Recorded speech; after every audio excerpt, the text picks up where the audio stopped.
2, History of ESP, from Ancient Civilisations to Modern Times.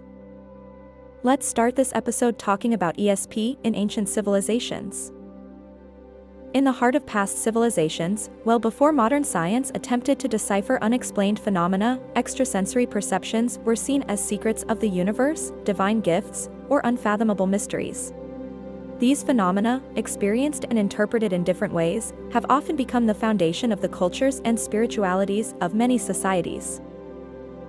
The Egyptians, for example, were strong believers in the ability of prophetic dreams.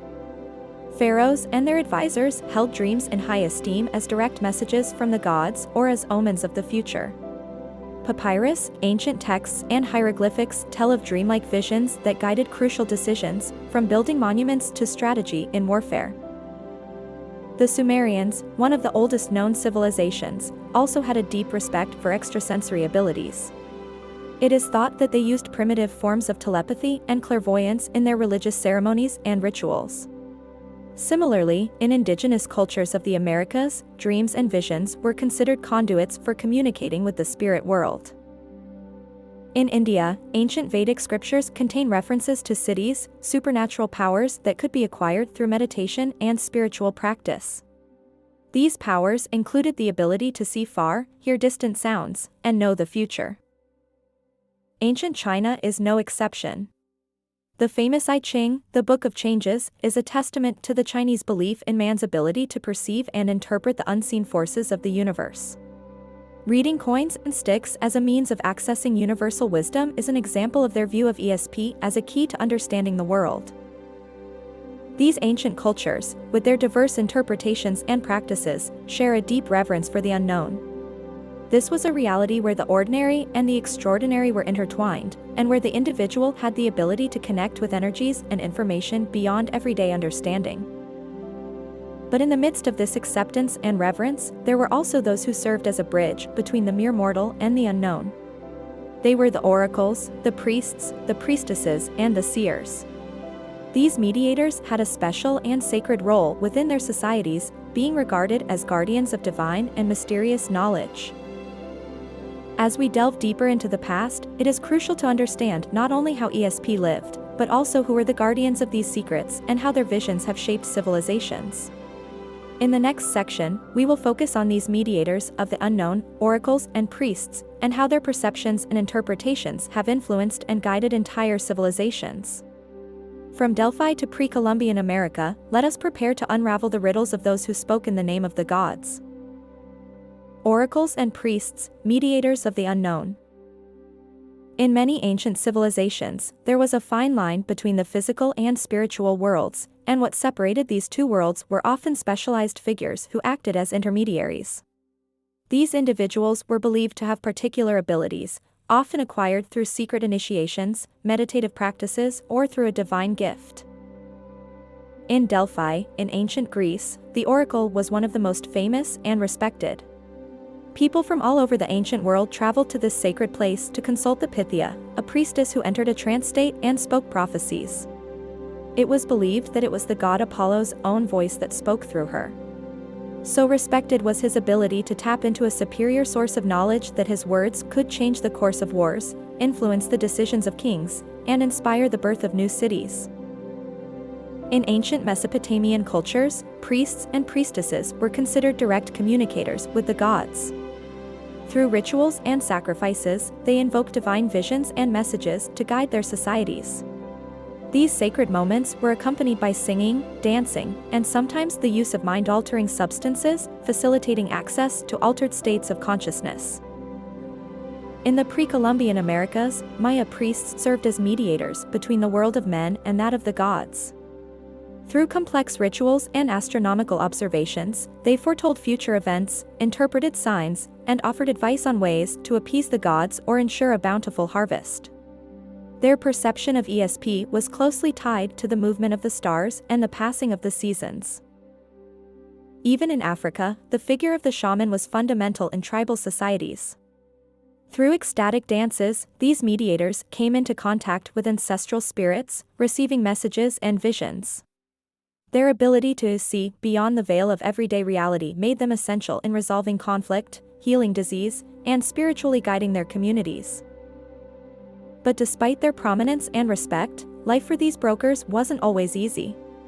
They bore the brunt of their community's expectations and, in some cases, could even be feared or envied for their abilities. Their role was as sacred as it was dangerous, as they were often at the mercy of the forces they invoked. These figures, who crossed the barriers of perception and tapped into hidden sources of knowledge, did not disappear with the fall of ancient civilizations.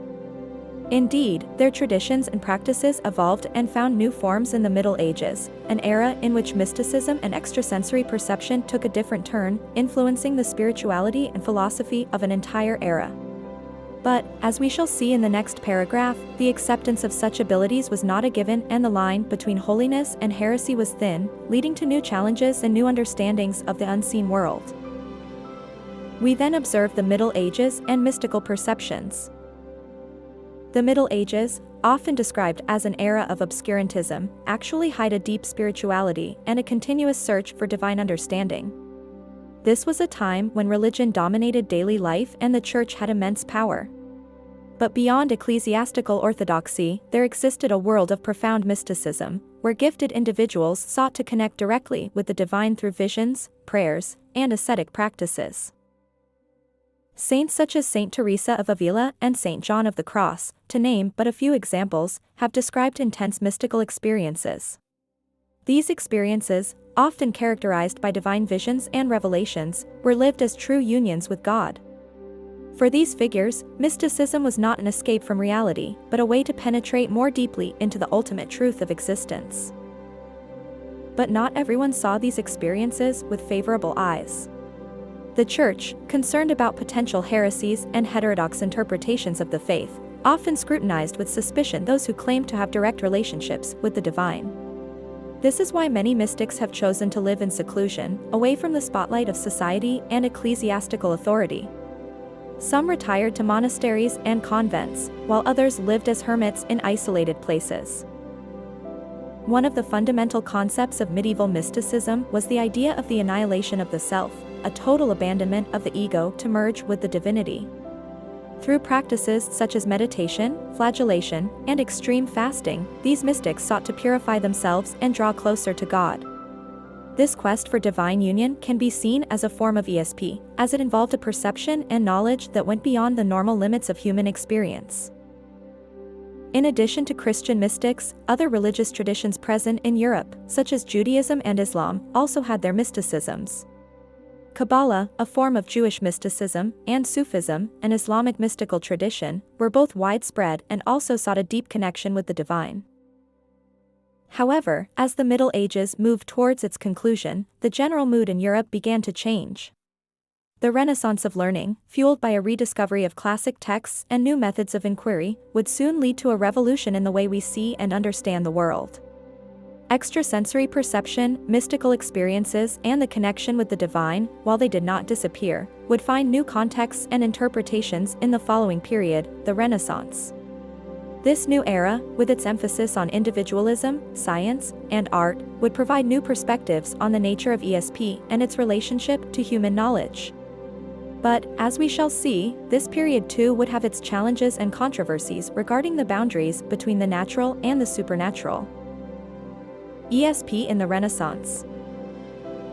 Renaissance, a period of profound cultural, artistic, and scientific change, laid the foundations for a new understanding of the world and of human beings. This renaissance of learning has brought with it a deeper investigation of human nature, its potential, and the boundaries between the known and the mysterious. In the context of this cultural effervescence, extrasensory perception and mystical experiences were destined to be examined in a new light.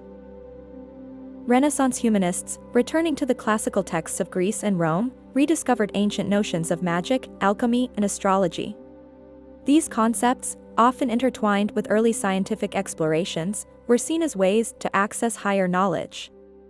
For example, characters such as Marsilio Ficino and Pico della Mirandola, despite being profoundly Christian, devoted themselves to the study of astrology and the Kabbalah as a means of understanding the link between man and the divine. Parallel to this renewed interest in the occult, a new scientific approach to reality emerged. Figures such as Leonardo da Vinci and Galileo Galilei, with their experimental and observational method, laid the foundations for modern empirical science. However, even these pioneers, in their investigation of reality, did not hesitate to explore the frontiers of human experience, trying to understand phenomena that today we could define as ESP. An interesting example is represented by the figure of Nostradamus. Physician and astrologer, he is famous for his prophecies, in which he predicted numerous future events. While many of his quatrains are ambiguous, his reputation as a prophet has secured him a place in history as one of the best-known exponents of extrasensory abilities during the Renaissance.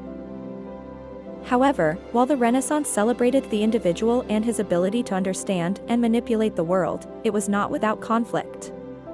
The Church, suspicious of humanism and the renewed interest in the occult, took repressive action. The Inquisition, for example, prosecuted and tried numerous individuals accused of heresy, witchcraft, or esoteric practices. This climate of tension between free inquiry and religious orthodoxy would profoundly influence perceptions of ESP and other paranormal phenomena in the centuries to come. In conclusion, the Renaissance, while an era of renewal and discovery, was also a time of tension and conflict.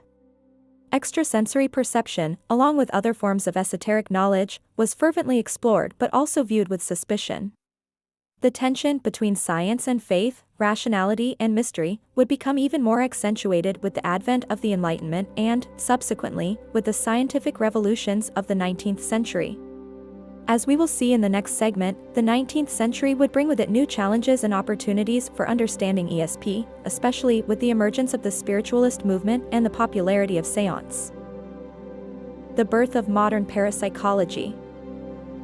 As the 19th century ended with a growing interest in spiritualism and paranormal phenomena, the intersection of skepticism and curiosity gave birth to an entirely new field of study, parapsychology. This emerging discipline sought to study and understand phenomena such as extrasensory perception, ESP, and telekinesis through a rigorous scientific prism, moving away from seance rituals and spiritual beliefs. The beginnings of parapsychology can be traced to organizations such as the Society for Psychical Research, SPR, in London. Founded in 1882 by prominent scholars and scientists, the SPR dedicated itself to the rigorous investigation of paranormal phenomena, seeking to discern between true psychic events and hoaxes. This was a period in which personalities such as Frederick W. H. Myers, Henry Sidgwick, and Edmund Gurney conducted extensive research and studies, creating a solid foundation for the future evolution of the discipline. The methodological approach to the research was crucial. Parapsychology began to use experimental methods derived from psychology and the natural sciences. For example, Zener tests, developed in the 1930s, became a vital tool for testing ESP capabilities in a controlled environment. In these tests, a subject tried to identify a series of cards, with symbols such as circle, star, waves, without seeing them, relying only on his extrasensory abilities. In the early 20th century, specialized institutes began to emerge in the United States. The best known of these was the Duke Parapsychology Laboratory, founded in 1930 by J.B. Rhine at Duke University. Rhine and his colleagues pioneered experimental research into ESP, introducing terms like telepathy, clairvoyance, and precognition into the scientific lexicon. Their studies aimed to isolate and quantify paranormal abilities, subjecting them to rigorous empirical tests. While parapsychology gained some legitimacy through such efforts, it was not without controversy. Within the scientific community, there were strong divisions between those who saw parapsychology as a legitimate discipline and those who regarded it as pseudoscience. While some were impressed by the positive research results, others questioned the methodological validity of the experiments and suggested possible alternative explanations. However, despite the challenges and criticisms, parapsychology solidified itself as a serious and methodical field of research. Through rigorous experimentation, conferences, and publications, parapsychologists sought to unearth phenomena which, although on the fringes of conventional understanding, had profound implications for our understanding of the human mind and reality. In summary, the transition from spiritualism to parapsychology marked a key moment in the history of ESP. The discipline reflected a human desire to explore the unknown, but now through a scientific prism. However, as we'll explore in the next segment, the rise of parapsychology was not without its detractors. Historical criticisms of ESP would test the resilience and resolve of its researchers. Historical criticisms of ESP. Over the years, interest in extrasensory perception has raised not only curiosity and admiration, but also deep skepticism. With the emergence of parapsychology as a discipline dedicated to the study of paranormal phenomena, critical voices have become stronger and more structured, raising doubts about the validity and methodology of such research. One of the main arguments brought forward by critics was the absence of an established theoretical basis behind ESP phenomena. While physics and biology offer well-established theoretical frameworks for understanding natural phenomena, parapsychology seemed to float in ambiguous territory, with no clear laws or universal principles. This created an opportunity for detractors to point out the absence of solid scientific foundations behind the ESP studies. Another point of contention concerned the replicability of the experiments.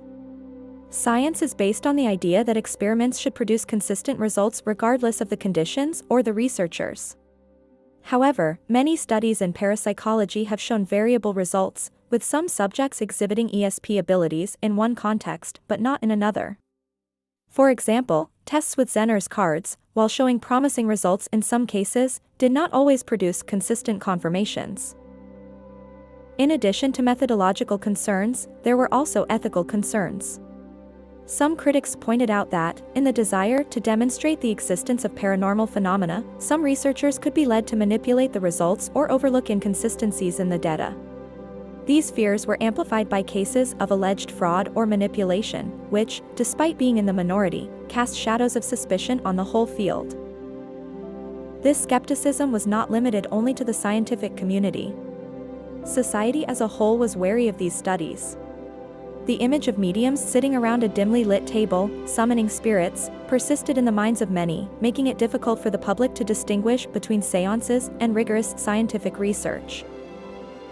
However, it is important to note that despite the criticisms, many defenders of parapsychology have struggled to address these issues, seeking to refine their methodologies and address the concerns raised.